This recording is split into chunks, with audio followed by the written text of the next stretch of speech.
Leg out. If all of the kings had their queens on the throne, we would pop champagne and raise our toast. I'm a Barbie girl in my Barbie world. So Barbie girl, I'm living in my own world. I am plastic, call me classic. La, la, la. DJ Precise. It goes around the world just la la la la. It's all around the world. Now and then I think about me now and who I could have been, and then I picture all. It's early morning and the sunlight peeks through the curtains of Jimin's room. He's already awake, sitting on the edge of the bed and staring at Ira, who is still curled up in her blanket. Today is the day flight to India and he knows he needs to make things right before they leave. With a soft smile, he leans closer, brushing the hair off her tiny face. "Good morning, princess," he says gently, his voice warm and coaxing. Ira stirs slightly, her little nose scrunching up as she opens her eyes halfway. For a fleeting moment, Jimin thinks she's going to smile at him like she always does in the mornings, but instead, she frowns, turns her back to him, and pulls the blanket over her head. Jimin's smile falters. "Ira, come on, baby, don't do this," he says, trying to keep his tone light. He leans over her again. "Papa, sorry, okay? I know I messed up yesterday, but don't be mad at me." No response. He sighs and sits back, running a hand through his hair. "I'm really, really sorry for scolding you. I shouldn't have done that. I was wrong and I feel terrible about it. Please talk to me," he pleads. Still nothing. She remains silent, her small frame stiff under the blanket. "Jimin exists deeply just like your mama," he mutters to himself. "When she's mad, she gives me the silent treatment too. I guess you learned it from her, huh?" At this, Ira peeks out from under the blanket just enough to glare at him before turning back to the other side of the bed and sitting up. She hops off without a word and walks toward the bathroom, her little feet paddling softly on the floor. "Ira," Jimin calls after her, standing up quickly. "Don't just walk away from me. I'm trying to say sorry." She doesn't even look back, closing the bathroom door behind her with a soft thud. Jimin sighs heavily, pinching the bridge of his nose. "Great, just great," he mutters under his breath. "How did I end up in the house full of women who love to ignore me?" He starts pacing the room, talking to himself. "First Ryan giving me the cold shoulder, and now Ara is doing it too. Of course, she's her mother's daughter. After all, drama queens, the both of them." He stops pacing and leans against the bedpost, folding his arms. "But seriously, how do they expect me to fix things if they won't talk to me, woman?" he mutters, shaking his head. "Impossible to understand." After a moment, he sighs again and walks to the bathroom door. He knocks softly. "Ira, listen, baby, I love you, okay? And I'm really sorry for yesterday. Please don't be mad at Papa. I'll do anything to make it up to you." Still no response. Jimin rests his forehead against the door, groaning. "This is going to be the long morning," he says to himself. "And I thought dealing with Van's mood swing was hard. Now I've got a mini version of giving me attitude too." He strains up, forcing himself to despite the situation. "All right, Park Jimin, you held her bigger than this. You are going to fix this, even if it means groveling to your 7 years old." He waits by the door, hoping Ira will eventually come out and at least let him try to make things right. Until then, he rehearses his apology in his head, determined to win back his little girl's affection before they board that flight. Jimin stands outside the bathroom door, walking for some kind of response, but Ira stayed quiet inside. He hears a little shuffle and then sound of the lock clicking open.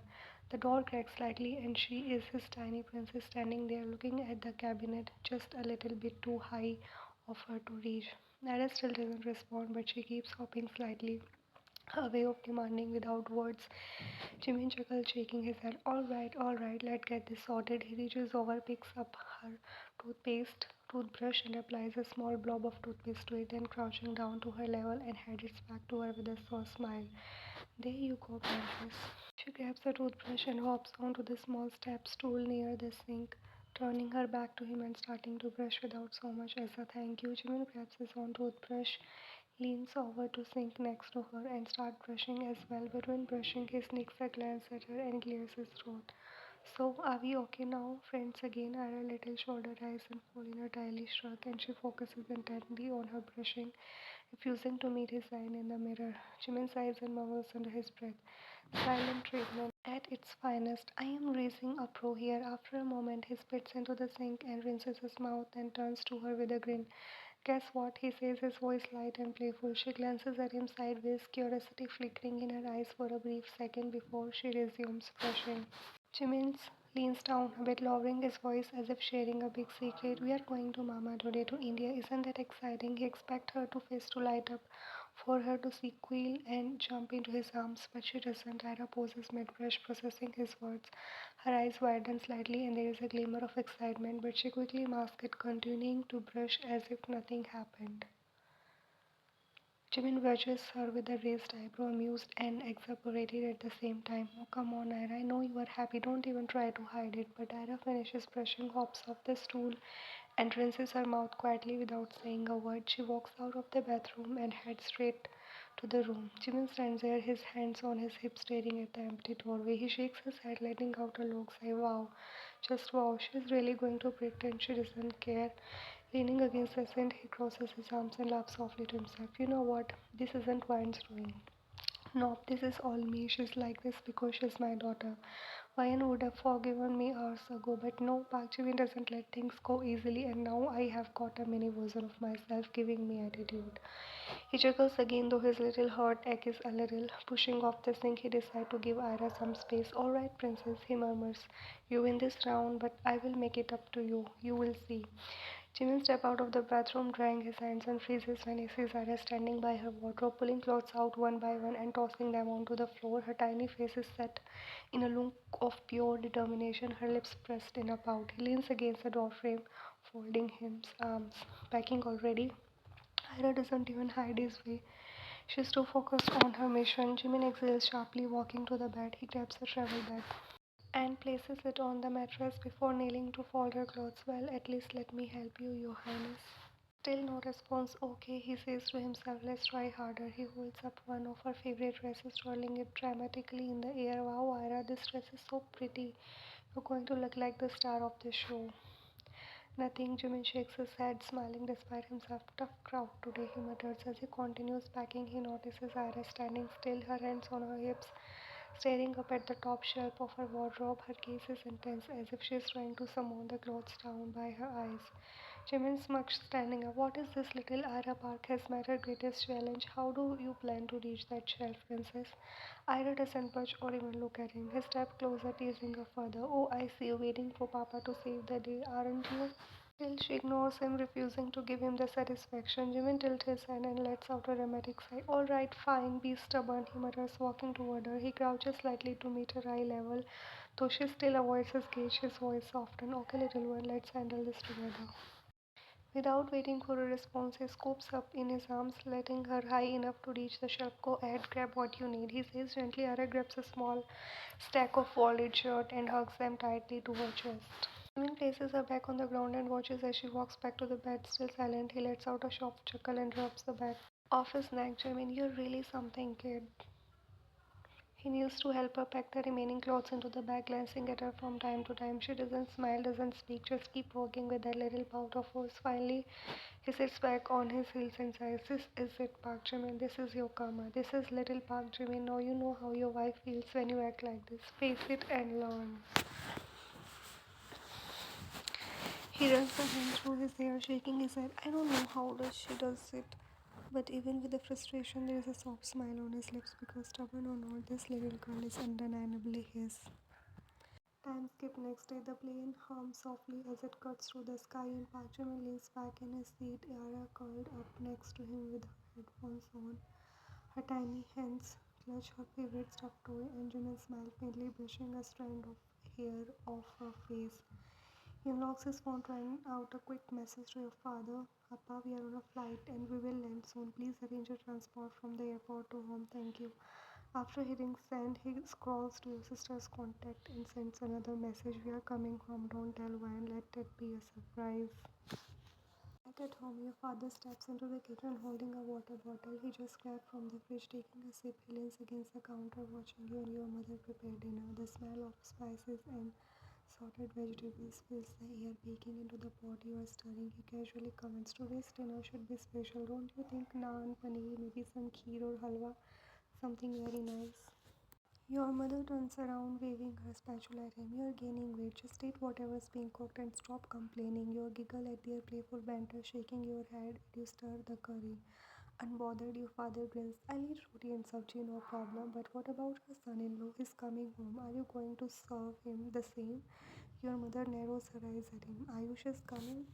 Your father shakes his head. No, not him. The elder son-in-law, Park Jimin. You didn't know? Your hand freezes mid-air. The spoon hovering above the pot as your father words sinking. Your smile falters and suddenly your heart is racing.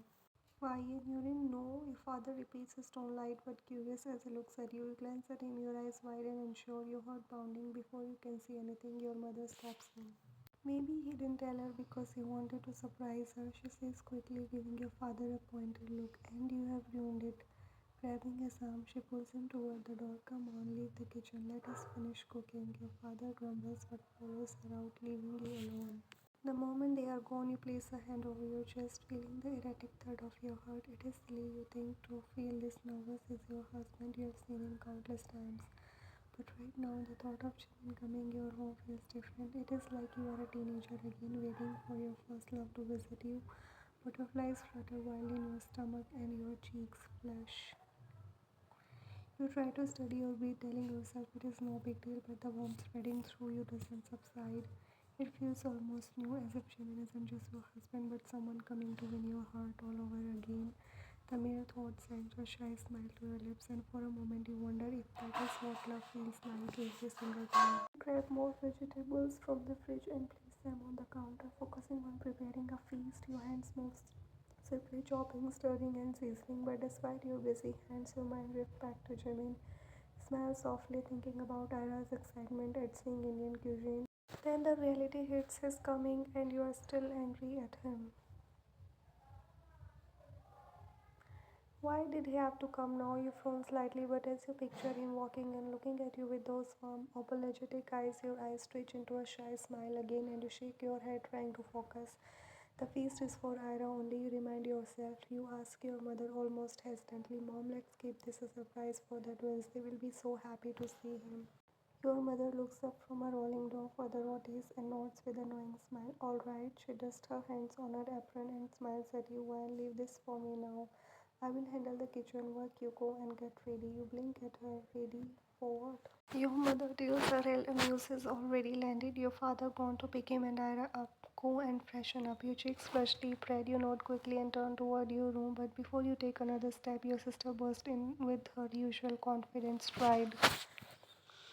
She grabs your arm, pulling you away from the kitchen. Don't even think about it, Wine. You look at her confused. Think about what? She smirked knowingly, getting all dolled up for him. Don't man. Just because he's coming home doesn't mean you are going to forget what he did. You hesitate, but no buts, Wine. She stops walking and turns to face you, her hands on her hips. He might be coming, but don't let him think that it is easy to make everything okay again. If you let him off now, he will go back to taking you for granted. Do you want that? Your sister rolled her eyes. Exactly. Stay firm. Don't let him see you are happy. He's here. Be normal. But he's coming from Korea. You protest weakly. She raises her eyebrows. So what? He's not walking here from another country. He's flying Wine. It's not like he made some grand gesture. You open your mouth to respond, but no words come out. You can't argue with her logic, but your heart feels conflicted. Your sister narrows her eyes at you, studying your expression. Don't even think about getting dressed up. You're not going to wear something special for him. You blink, but no. She interrupts, turning towards your wardrobe. She opens it through the clothes and pulls out a plain, comfy pajama set. Wear this, you frown. At least let me wear something decent. Why, and she cuts you off, placing her hands on her hips again. You are going to wear this and act like you don't care. Don't let him think he can charm his way out of this. You sigh, but no, she's not wrong. She hands you the pajamas, and with a slight pout, you do take them. She pats your shoulder, softening her own. I know you are happy he's coming, then that's fine, but don't lose yourself, okay? Stand your ground, you nod hesitantly, clutching the pajamas as she gives you one last look. Before leaving the room, standing there alone, you glance at the plain clothes in your hands and then at the mirror. You sigh. Why this is so complicated? You mumble to yourself, but deep down you know why. It's because Park Jimin has always had a way of stirring your emotions. No matter how hard you try to resist, you glance at the mirror again, clutching the plain pajamas your sister handed you. Despite her words, your lips curl into a shy smile, and before you know it, your cheeks flush a soft pink. Why does he still have this effect on you? Bring the clothes closer to your face, trying to hide the growing smile, but your heart races at the mere thought of Jimin. He's really coming to take you just as you allow yourself to savor the thought for a moment longer. Your sister voice cut through your daydreams from the doorway. You have got 15 minutes, wine, she calls out, her tone firm but teasing. Blush all you want, but if I see that face in front of him, just what I will do. You whip your head towards her, your mouth opening in protest. I am not. Don't even try to deny it. Chin trips, crossing her arms. You're blushing so much I can see it from here. Control your expression, or he will think you're over the moon to see him. You groan softly, covering your face with your hands. Why are you so dramatic? This marks stepping into the room because someone has to keep you in check. Remember wine, no melting. You're mad at him and he deserves to know it. You lower your hands and give her a half-hearted nod. I will try. You would better, she points a warning finger at you before heading out. 15 minutes, no more. As soon as she leaves, you let out a deep sigh, staring at yourself in the mirror. How am I supposed to hide this? You press your palms against your cheeks, willing the warmth to go away, but it is no use. Because no matter how hard you try to focus on being angry, the butterflies in your stomach just won't leave. To be continued.